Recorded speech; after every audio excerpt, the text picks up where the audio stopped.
Assalamu alaikum ayyuhal ikhwa. Kayfa halukum? How are you all? La'allakum bi khair. I hope you're all well.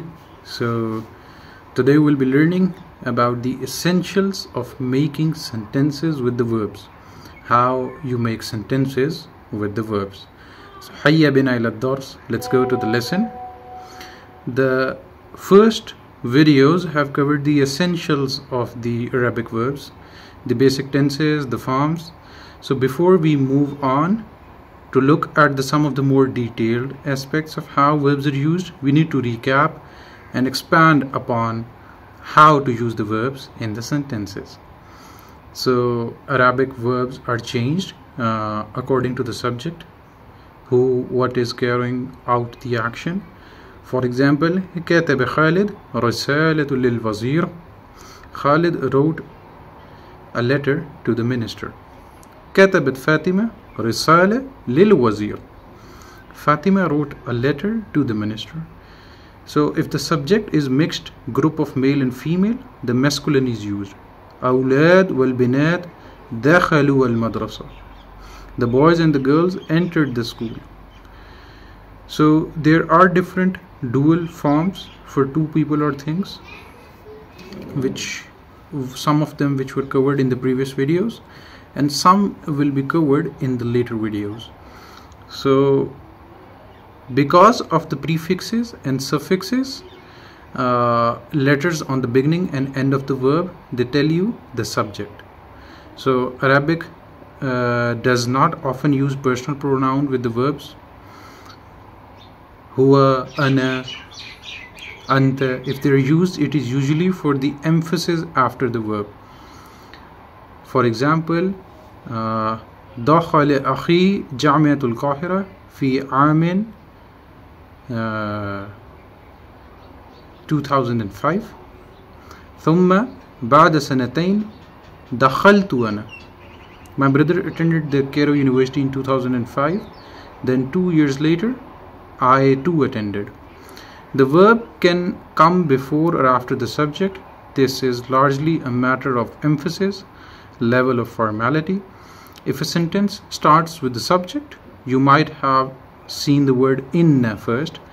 This word is added for emphasis but has no direct translation. For example, كتب خالد رسالة للوزير. إن خالدا كتب رسالة للوزير. Subject before the verb with inna. The plural verbs are only used for people if the subject of the verb is plural but not human, three or more things or ideas. Arabic grammar regards this as feminine singular. If you need to review the concept, you can go back to the previous videos. This means you have to use the hiya part of the verb.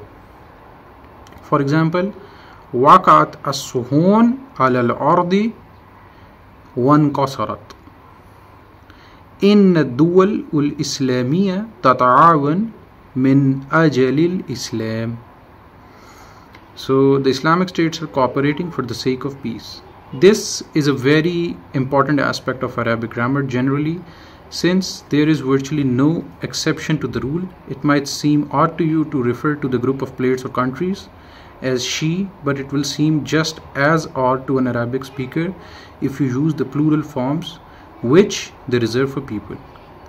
If the subject is a group of people, the verb will still be singular. If it comes before the subject, it will only change according to whether the subject is masculine or feminine. For example, وصل الرجال إلى المصنع بدأت السيدات اجتماعهن. Now look at the next sentences. They have two verbs before and after the subject. حضر المدرسون اجتماعا واتفقوا على البرنامج للعام القادم. كتبت البنات خطابات ثم خرجنا. The subject of the first sentence above is a masculine plural. The first verb hadara, attended, is in the masculine singular because it comes before the subject. The second verb ittafaku, agreed, has the plural ending u since it comes after the subject. The same is true of the second sentence, except the subject is now feminine plural, banat, girls, and so the feminine singular ending, katabat, wrote, and feminine plural ending, kharajna, went out, are used. These are basic guidelines for using verbs. You will become more aware of the subtle style differences through reading and absorbing Arabic that is written in a natural style by native Arabic speakers. So this is all from today. I hope that you liked the short lesson. So tomorrow we'll be learning about verbs in the subjunctive form. So subscribe to the channel and keep learning. Ma'as salama.